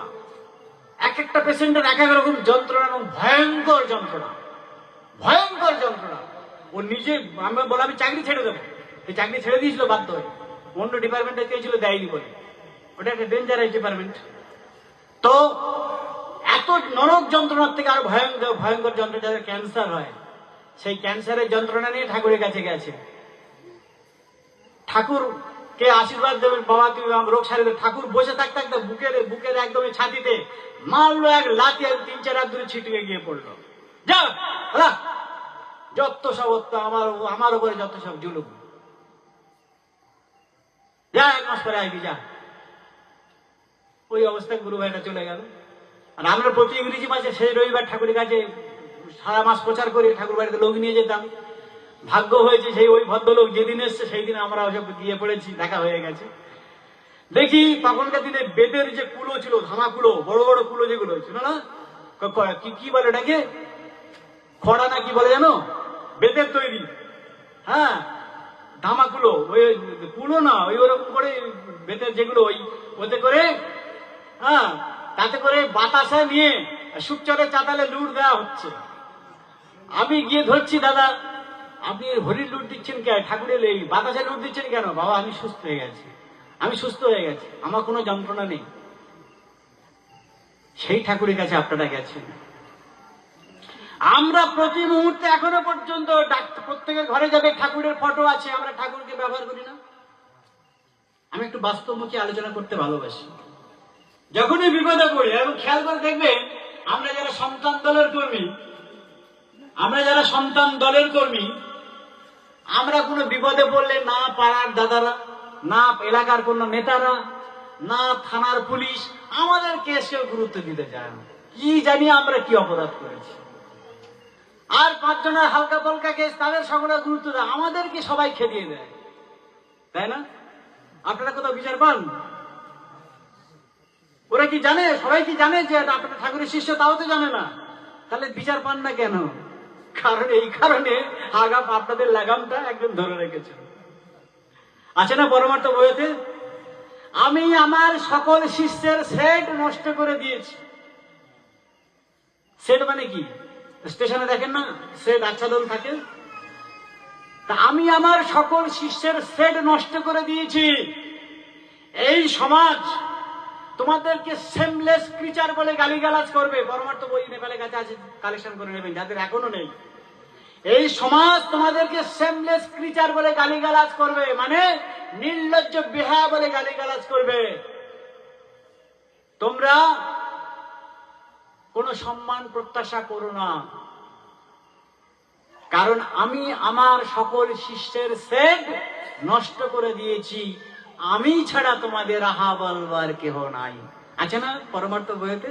পড়েছেন কিনা? একবার হ্যাঁ না বলুন, আমি ভুল বলছি না তো? ঠাকুর বলছেন আমি আমার সকল শিষ্যের সেট নষ্ট করে দিয়েছি, আমি ছাড়া তোমাদের আহা বলবার কেহ নাই। তাই যারা সন্তান দল করেন এখনো, আপনাদের আত্মীয় স্বজনের তেমন বাড়িতে গেলেও তারও বসতে দেয় না ভালো, সারাদিন রান্না করে বিপদে বললে শুধু টাকা হবে না বলাও। হ্যাঁ, আমাদেরকে কেউই পাতা দেয় না। আমরা যে কত বড় আন্তর্জাতিক ক্রিমিনাল সে ঠাকুর জানে আর আমরা জানি। আমাদের বিচার একমাত্র, তবে হ্যাঁ একটা জিনিস আমরা খেয়াল করে দেখেছি, যেহেতু আমাদের লাগামটা ঠাকুর ধরে রেখেছেন, আমরা যখন সমস্যাতে আছি ঠাকুর বলছেন আমি তো বৃহস্পতি ঠাকুর নয়, আমি তো শনি ঠাকুর, আমি তো শনি ঠাকুর। শনি ঠাকুরের কাছে গেলে কি যন্ত্রণা পেতে হবে? আমি যদি তখন বৃহস্পতি ঠাকুর হতাম, এখানকার চাওয়া পাওয়া কামনা বাসনা দিতে পারতাম, অনেক টাকা পয়সা ধন দৌলত গাড়ি বাড়ি অন্যান্য গুরু মহান যা করে গেছে, হ্যাঁ, তাহলে প্রতিভা ভক্তকে উপকার করা যেত যারা তার মন্ত্র শিষ্য। কিন্তু ঠাকুর তো এসেছেন গোটা পৃথিবীর মানুষকে উপকার করার জন্য। গোটা পৃথিবীর যারা আগামী দিন টিকে থাকবে তাদেরকে এমন একটা সমস্যা সমাধান করে দিয়ে যাবে, খুচরো কোনো সমস্যা থাকবে না। জীবন নিয়ে লেখা বইটা পড়ে দেখবেন, অঞ্জলি রায়চৌধুরীর বই। সেখানে ঠাকুর পরিষ্কার বলছেন আমি তোমাদের নিয়ে যেতে চাই সেই চরম অমৃতময় লোকে, পরম আনন্দ লোকে, চিদানন্দ ধাম। সেই সহস্রার লোক, সেই সহস্রার লোকে আমি তোমাদের নিয়ে যেতে চাই, যেখানে রোগ নাই, শোক নাই, জ্বালা নাই, যন্ত্রণা নাই, ব্যথা নাই, বেদনা নাই, জন্ম নাই, মৃত্যু নাই। সেই পরম সহস্রার লোকে ঠাকুর আমাদেরকে নিয়ে যেতে চান। তাহলে আপনারা সেই পরম সহস্রার লোকে যাবেন নাকি এখানে পড়ে থাকবেন? কোনটা? যাবার ইচ্ছা তো আছে না, অন্তর থেকে আছে তো। অমৃত বইটা পড়ে দেখবেন, ঠাকুর সেখানে বলছেন তোরা 80 চাস না 80,000 চাস। 80,000 জন্ম আমাদের আরো আসতে হতো। তাই ঠাকুর বলছেন যে তোরা 80 চাস না 80,000 চাস, মানে 80,000 জন্মের আগম নিগমের যত জ্বালা যন্ত্রণা ব্যথা বেদনা গুলোকে ঠাকুর দৃষ্ট করে সার করে আমার প্রাকাম্য মানে পূর্বেকার যে সমস্ত জ্বালা যন্ত্রণা গুলো পাওনা ছিল, শাস্তিগুলো পাওনা ছিল, প্লাস ইহ জন্মে যত পাওনা, আবার 80,000 জন্মের যে আসা যাওয়ার খেলাটাকে ঠাকুর এক 80 জীবনে পার করাতে চাইছেন। তাই ঠাকুর বলছেন তোরা 80 চাস না 80,000 চাস। আপনারা কোনটা চান? 80,000 জন্ম আবার আসতে চান জন্ম মৃত্যুর ছকে? না তো, ওই রামরাম বলুন একবার। আমরা 80,000 জন্মাতে চাই না। আমরা 81 জীবনে তুমি যত জ্বালা দাও, যন্ত্রণা দাও, দুঃখ দাও, ঘাত প্রতিঘাত যাই দাও, এই নরক থেকে তুমি আমাদেরকে রক্ষা করো, কারণ এই নরক যন্ত্রণা আর সহ্য করা যায় না। ঠাকুর ওই বইতে বলছেন, ঠাকুর ওই বইতে বলছেন যে আমি পৃথিবীতে যতদিন আছি আমি নিজে শান্তিতে থাকবো না। এটা একটা ঘরোয়া ক্লাসের কথা। আমি পৃথিবীতে যতদিন আছি আমি নিজে শান্তিতে থাকবো না, আর কাউকে থাকতে দেব না। আছে না ঠাকুরের বলো? ঠাকুরের কেন শান্তি থাকে নাই? আমরা না হয় অধম, অজ্ঞান, অবুঝ, ঠাকুরের শান্তিতে নাই কেন? ওই যে 12 আনা তিনি দায়ী ভাগ নিয়ে, আমাদের ভক্তের ভাগ। যখন ঠাকুর ওঙ্কারনাথ ঠাকুরের কাছে গেছে, গিয়ে মুক্তি ভিক্ষা করছে, বাবা আমাকে মুক্তি দাও, গুরুদেব আমাকে মুক্তি দাও।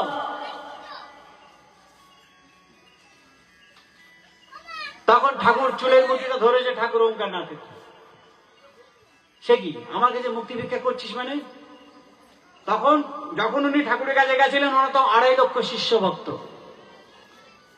চুলের মুঠিটা, তাহলে ঠাকুরের পাওয়ারটা দেখুন। ঠাকুর ওঙ্কারনাথের প্রচুর ভক্ত শিষ্য আছে, আজও আছে।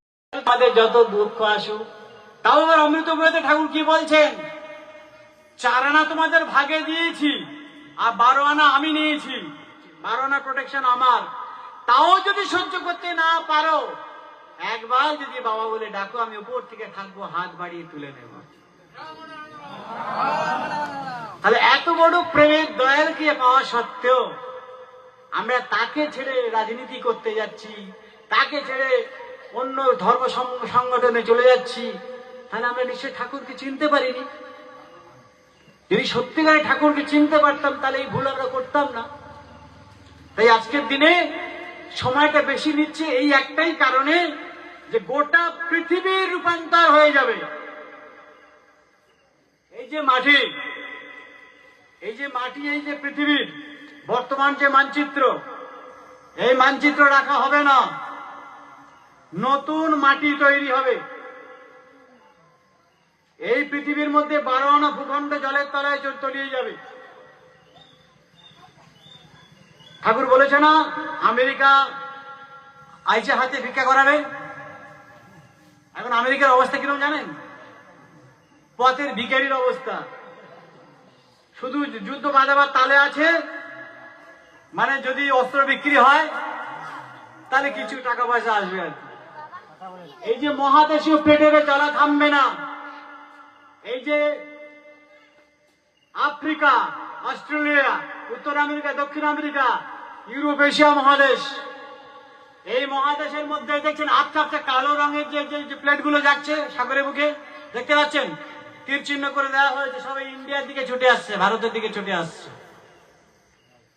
আটলান্টিক মহাসাগরের গভীরতা ছিল, আপনি আমি থাকি বা না থাকি তার জন্য বেদের বিপ্লব আটকাবে না। তাই সেই পরিস্থিতির জন্য তার ক্ষেত্র তৈরি করা চলছে। আগে এটা পড়বে তারপর ওটা পড়বে, মানে আগে বাংলা, বাকিটা ড্যাশ ড্যাশ ড্যাশ বুঝে নেবেন। ঠাকুর বলেছেন তার বিষয়ে আমি বলতে পারবো না।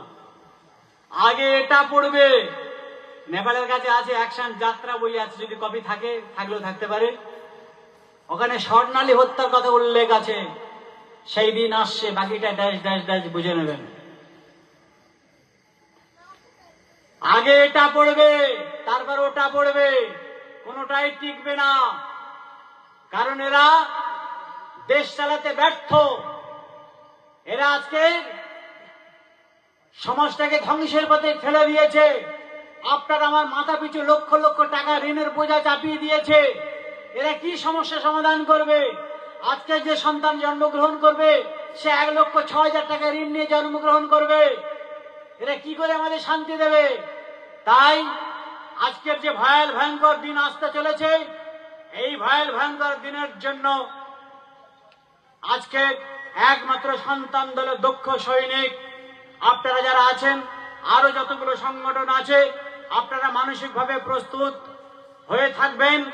যে মুহূর্তে পরমপিতার ডাক আসবে, এই যে অখণ্ড ভারত ঠাকুরের বলা, আগে বাংলাটাকে গোছানো হবে, তাদেরকে গোটা ভারত হয়ে যাবে। তারপর ভারতটাকে যখন গোছানো হবে, তাদেরকে সারা বিশ্ব হয়ে যাবে। ঠাকুরের বলা তো আজকে এই বাংলা গোছানোর কাজ শুরু হয়ে গেছে। ওপর বাংলা উলট পালট হয়েছে, এবার বাংলা যে কোনো সময় উলট পালট হতে পারে। এটা ঠাকুরের বলা। দুটো বাংলাতে এক করতে হবে। এই সীমানাতে বেড়া রাখবে না, থাকবে না। আপনারা ঠাকুরের ভবিষ্যৎবাণী মিলিয়ে দেখুন, অখণ্ড ভারতবর্ষের মানচিত্র তৈরি হয়ে গেল। অখণ্ড ভারতের মানচিত্র তৈরি হয়ে গেল। অখণ্ড ভারতের ক্ষেত্র কিভাবে তৈরি হয়েছে আপনারা একটু পরিস্থিতিগুলো খেয়াল করে দেখুন। সর্বপ্রথম মোশাররফ সেনাপ্রধান পাকিস্তানের, গণ অভ্যুত্থান ঘটল, সেনারা দখল করে নিল পাকিস্তান। পাকিস্তান থেকে শুরু হলো। তারপরে আফগানিস্তানে তালিবানি দখল হলো, সরকারের পতন ঘটলো। তারপরে শ্রীলঙ্কা হলো না, বছর 2-3 আগে শ্রীলঙ্কার প্রধানমন্ত্রী দেশ ছাড়া হয়ে গেল, জনগণ পার্লামেন্ট ঘেরাও করে নিল। কিভাবে ক্ষেত্র তৈরি হচ্ছে দেখুন। তারপরে বাংলাদেশ, গণ অভ্যুত্থান ঘটে গেল, প্রধানমন্ত্রী হওয়া হয়ে গেল বেপাত্তা। তারপরে এবার রিসেন্ট কোথায় ঘটলো? নেপাল। তাহলে আপনারা অনেক খবর রাখেন। অখণ্ড ভারতের ক্ষেত্র কিভাবে তৈরি হচ্ছে দেখুন। এবং সবচেয়ে মজার ব্যাপার, প্রত্যেকটা দেশ, নেপালের জনগণ তারা বলছে আমরা ভারতের সঙ্গে মিলতে চাই, বাংলাদেশের জনগণ বলছে আমরা ভারতের সঙ্গে মিলতে চাই, পাকিস্তানের অধিকাংশ পাকিস্তানি, প্রায় 50% বলা যেতে পারে, বেলুচিস্তান বেরিয়ে গেল, এবং প্রত্যেকেই বলছে আমরা ভারতের সঙ্গে মিলতে চাই। শ্রীলঙ্কা তো হাত বাড়িয়ে বসে আছে আমাদের সাহায্য করো। তাহলে সবাই ভারতের সঙ্গে মিলতে চায় কেন? কে করাচ্ছে? অলক্ষ্য থেকে সূক্ষ্মে ঘড়ি ঘাড়ে ধরে করি নেওয়া হচ্ছে। কারণ তার মুখের বাক্য বেদবাক্য, তার গণিতে কোনো ভুল নেই।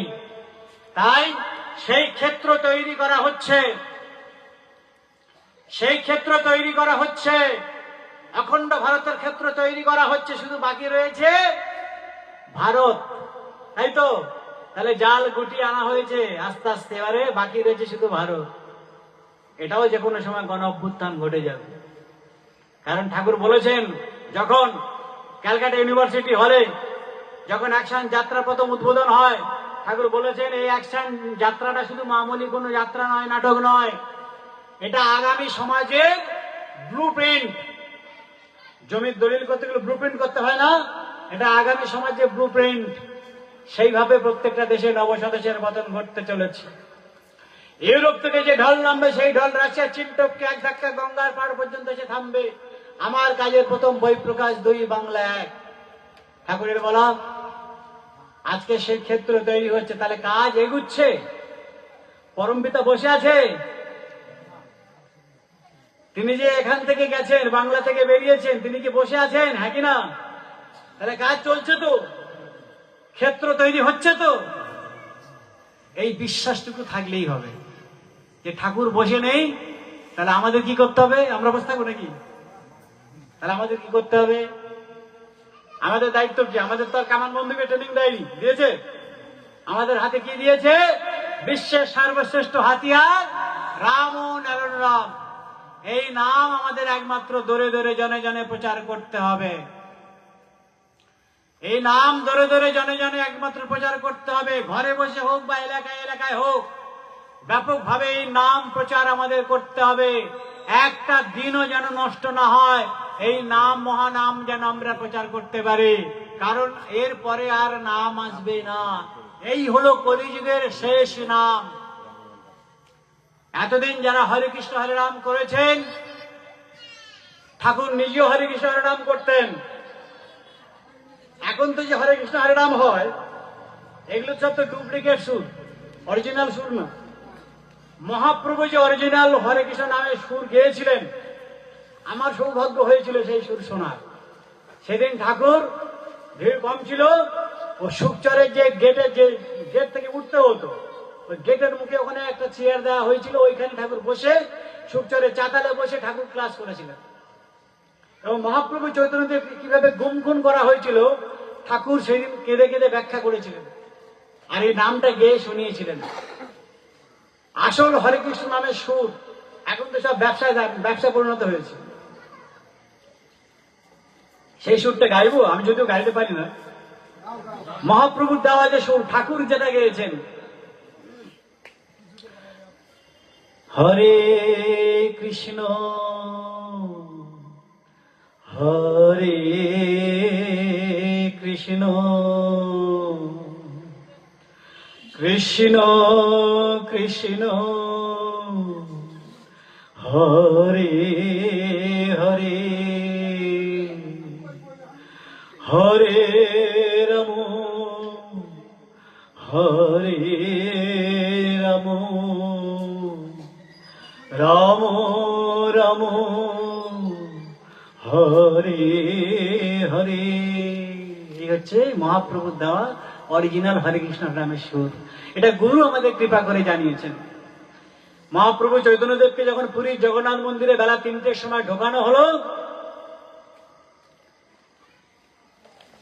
তখন মহাপ্রভু বাইরে থেকে ভক্তদের বলে গেল যে তোমরা এই নাম করতে থাকো, মহাপ্রভু তো জানে, মহাপ্রভু জানে যে আমার বিদায় বিসর্জনের সময় হয়ে এসেছে। কারণ মহাপ্রভু যার ডাকে এসেছিলেন, কার ডাকে এসেছিলেন? অদ্বৈতাচার্য। সেই অদ্বৈতাচার্য মহাপ্রভু চৈতন্যদেবকে চিঠি লিখেছিলেন, একটা চিরকুট লিখেছিলেন যে বাউলকে কহিও এ হাটে নাবিকায় চাউল। চাউল মানে এই যে নাম। তখনকার দিনে 500 বছর আগে যে ভাষা ছিল সেরকম ভাষায় উনি চিঠি লিখছেন। বাউলকে কহিও লোকে হইয়াছে দেউল, মানে লোকে দেউলিয়া হয়ে গেছে। বাউলকে কহিও কাজে নাই কো আউল, মানে আর কাজ হবে না, আর কাজ হবে না, আর প্রচারের দরকার নাই, কারণ তোমার বিসর্জনের সময় হয়ে এসছে। বুঝিয়ে দিলেন উহাকে কহিও ইহা কহিয়াছে বাউল। এই চিরকুট যখন মহাপ্রভুর হাতে এসে পড়ল, তিনি বললেন ভক্তদের যে আমার বিসর্জনের সময় হয়ে এসেছে। সেই ইতিহাসটা ঠাকুর ব্যাখ্যা করছেন, আর কাঁদতে কাঁদতেই সুরটা গিয়ে শুনিয়েছিলেন। সেটা আমার শোনার সৌভাগ্য হয়েছিল। সুখচরে চাতালে বসে ক্লাস করেছিলেন। তো সেই মহাপ্রভুর মামার বংশের ধারা ধরে তার কাছে ভবিষ্যৎবাণী করেছিলেন, মামার কাছে ঐকান্তিক রহস্যাং চিরমা গমিষ্যামি পুনর্ভবে তৈব বংশস্য ত্রয়োদশ তরে পুনরবতি ভবিষ্যতি এতৎ সম্বন্ধ বন্ধনং মাতুল ভগ্নে রূপং জঙ্গ সমাপ্তম তেজির অবতার পুরুষতস্য পুণ্যকরণ কৃত্যম অববিবর্তনার্থ সম্ভবামি যুগে যুগে। মহাপ্রভু বললেন, তিনি তো বড় শাস্ত্রজ্ঞ ছিলেন, যে আমি আমার মাতুল বংশে 13 পুরুষের শেষ রক্তে আবার আসব, উষার অরুণাভাতে আসিব শেষে ভাবের ভাবি হয়ে বালক বেশে। এই যে ঠাকুরের নাম বালক ব্রহ্মচারী, ঠাকুরের নাম কি বালক ব্রহ্মচারী? ঠাকুরের নাম কি? বীরেন্দ্র চন্দ্র চক্রবর্তী, তাই তো? তাহলে সেখানে বালক ব্রহ্মচারী নাম হলো কেন? এটা মহাপ্রভু নিজে বলে যাচ্ছেন, ভবিষ্যৎবাণী করে যাচ্ছেন যে উষার অরুণাভাতে আসিব শেষে ভাবের ভাবি হয়ে বালক বেশে। উদ্দেশ্য হইবে যত দুষ্কৃতের দল আসুরিক শক্তি যারা দেখায় কেবল, বেদ বিরোধী শক্তি জাগিবে যখন সবারে করিব আমি নিধন সাধন। সেই জন্য তিনি আসবেন আবার। তাই সেই জন্য মহাপ্রভুর ভবিষ্যৎবাণীর মূর্ত প্রতীক, তার ভবিষ্যৎবাণীর রূপ সার্থক করে আজকে তিনি নবরূপে নবকালে এবার এসেছেন আমাদের কাছে, সেই মহাপ্রভুর দেওয়া অসমাপ্ত কাজকে সম্পূর্ণ করার জন্য। তাই আমরা মহাপ্রভুর দেশের মানুষ, আমরা ভগবান কৃষ্ণের দেশের মানুষ, আমরা রামচন্দ্র দেশের মানুষ, আমরা ধর্মপ্রাণ মানুষ, ভক্তপ্রাণ মানুষ। আমরা যেন প্রতিটি মানুষ কলিহত জীব, আমরা আমাদের একটাই কাজ, সত্যযুগের যে ধ্যান, এটা কলিযুগে চলবে না, ওই থিওরি চলবে না। সত্যযুগে ধ্যান, তখন মানুষের এত কাজ কর্মের তাগিদ ছিল না, ঘন্টার পর ঘন্টা ধ্যান করতে পারতেন। এখন পারবেন? চক্ষু বোঝাবে না, মনে মনে হবে গিন্নি বলেছে চাল নেই, ডাল নেই, নুন নেই, তেল নেই, ঝাল নেই, এই চিন্তা মাথায় পাকা। ধ্যান করবেন কখন? তাহলে কলিযুগে ওই ফর্মুলা চলবে না। ত্রেতা যুগে যাগযজ্ঞ, একটা যজ্ঞ করতে গেলে মন ঘি পোড়াতে হবে, মন সোনা পোড়াতে হবে। এই 1 ভরি সোনা এখন ঘরে আছে, কজনার আছে? নাই, সোনার দামে আগুন লেগে গেছে। তাহলে যজ্ঞ করবেন কি করে? তাহলে ত্রেতা যুগের এই ফর্মুলা চলবে না। এই যে পূজা অর্চনা করি আমরা এখনো, এটা দাপর যুগের সৃষ্টি। পূজা অর্চনা কলিযুগে যারা আমরা করছি, বেগার করছি। এটা ঠাকুর বলছে, কারণ ওই ফর্মুলা যুগোপযোগী ফর্মুলা। 500 বছর আগে মানুষ কিসে যাতায়াত করত? ঘোড়ার গাড়ি, গরুর গাড়ি করে যাতায়াত করতো, তাই তো? এখন যদি বলেন আপনি গরুর গাড়ি করে কলকাতা যাবেন, কদিন সময় লাগবে? তাহলে যুগের সঙ্গে তাল মিলিয়ে আপনাকে চলতে হবে।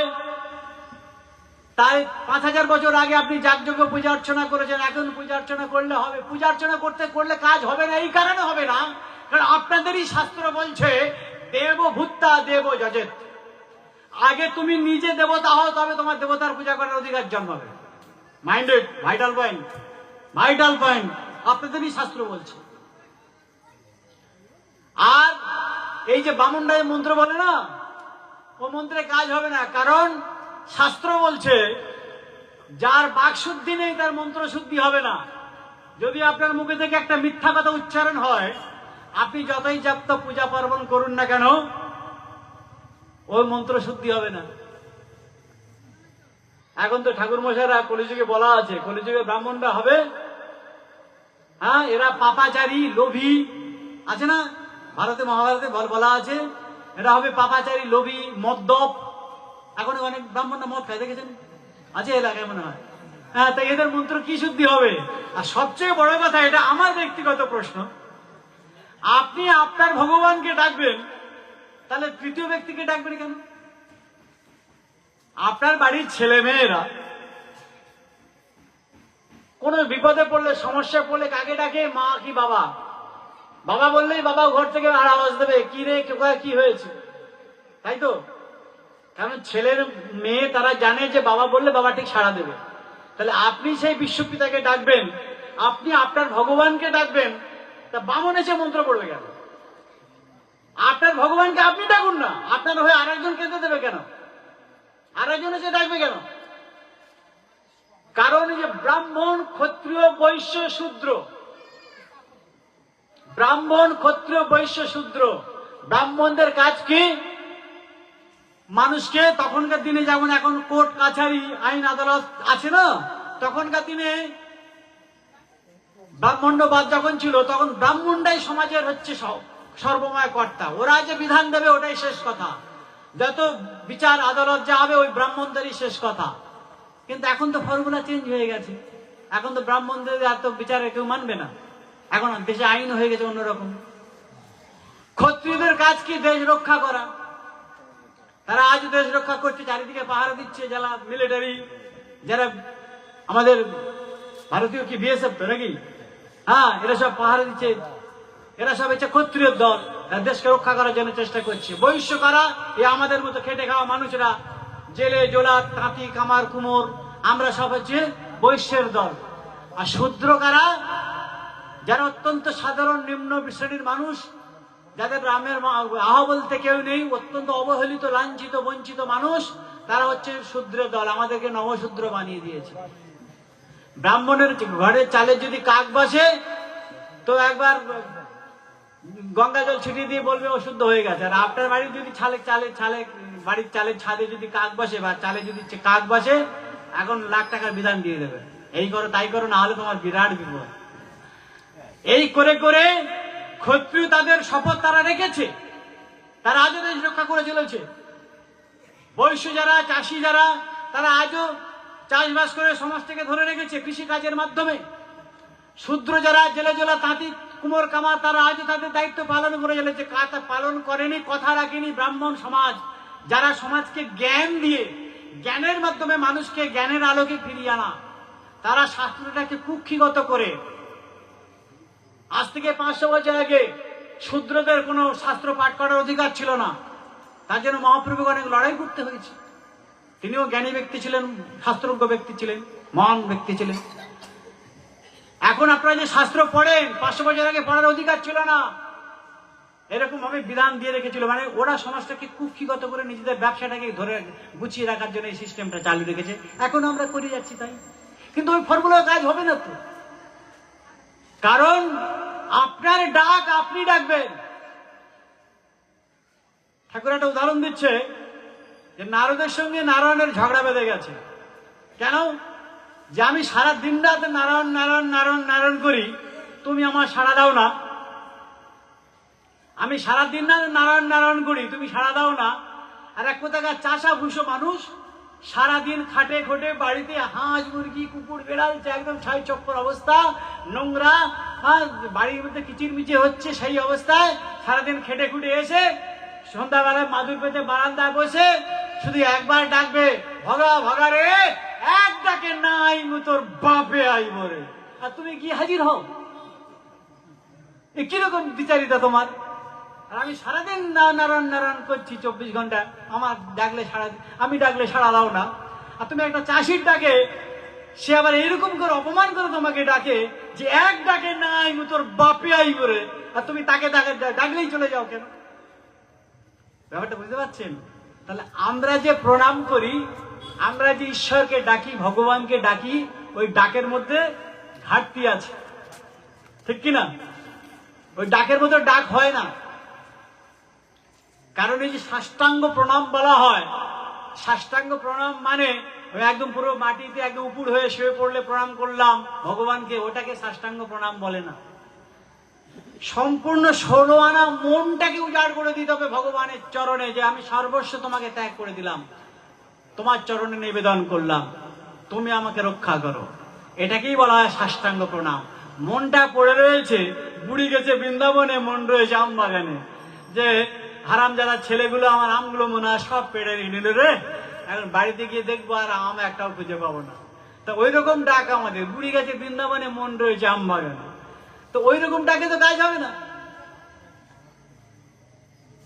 আমি পুজো করব, ডাকবো, সবকিছু আমি আমার ভগবানকে ডাকবো, আমি তৃতীয় ব্যক্তিকে কেন ডাকবো? এই জন্য ঠাকুর বালক ব্রহ্মচারী মহারাজকে অনেকে মানতে পারে না। এত পরিষ্কার বাস্তব বিজ্ঞান ভিত্তিক ব্যাখ্যা এটা অনেকে নিতে পারে না, হজম করতে পারে না, সহ্য করতে পারে না। এত বাস্তব ভিত্তিক বিজ্ঞান ভিত্তিক ব্যাখ্যা আর কেউ দেয়নি। আর সবচেয়ে বড় কথা, কলিযুগের সহজ রাস্তাটা কি? কলিযুগের সহজ, আমি সময় কি বেশি নিয়ে ফেলছি? আপনাদের অসুবিধা হচ্ছে না তো? ঘরোয়া পরিবেশ তো, ওই জন্য ঘরোয়া কথা বলে ফেলছি আর কি। কলিযুগে সবচেয়ে সহজ ফর্মুলা দিয়েছেন। ওই ত্রেতা যুগে সত্য যুগের ধ্যান, ত্রেতা যুগে যাগযজ্ঞ, কলিযুগে পূজা অর্চনা, কিচ্ছু লাগবে না আপনার। কি সেই সহজ ফর্মুলা? সেই সহজ ফর্মুলা হলো হরে নাম হরে নাম হরে নাম কেবলম কলৌ নাস্তেব নাস্তেব নাস্তেব নাস্তেব গদিরান্নথা। এই নাস্তেব্য নাস্তেব্য নাস্তেব্য 3 বার বললেন কেন? 3 বার কেন বললেন? আপনারা তো কীর্তন হচ্ছে পাশে, শুনতে যান, ওখানেও ব্যাখ্যা হয়। হয়তো জিজ্ঞাসা করবেন যে মহাপ্রভু 3 বার নাস্তেব্য নাস্তেব্য নাস্তেব্য বললো কেন? কারণ মহাপ্রভু চৈতন্যদেব চ্যালেঞ্জ দিলেন যে নস্তি যুক্ত ব প্রত্যয় যুগে নস্তিব্য হয়েছে, নস্তিগত অর্থ নাই। তিনি কলিযুগের মানুষের জন্য চ্যালেঞ্জ দিয়ে বললেন যে কলিযুগে হরির নাম ছাড়া, হরি নাম নয়, ওই পদকীর্তন নয়, ওই ছড়া কীর্তন শুনে কোনো কাজ হবে না। সারা জীবন ধরে তো ভক্ত প্রহ্লাদের জীবন শুনে গেলেন, একটা প্রহ্লাদ তৈরি হয়েছে? বলুন দেখি। সারা জীবন তো জবন হরিদাসের পালা শুনে গেলেন, একটা হরিদাস তৈরি হয়েছে? মাঝখান থেকে বাবুরা এসে লক্ষ লক্ষ কোটি কোটি টাকা কামিয়ে নিয়ে চলে যাচ্ছে। এই যতগুলো দল এসছে, এক একজনের বাজেট, কারোর 50, যা ভালো ভালো দল নাম শুনলাম, মানে 1-1.5 লাখের নিচে বাজেট নেই। মহাপ্রভুকে লাখ লাখ টাকা নিয়ে এরকম নাম করে গেছে। সারা ভারতে পায়ে হেঁটে, সারা ভারতে ও মায়েরা ওখানে ফুলচুগনি বিক্রি করবেন, তাহলে আমি কি করতে আছি?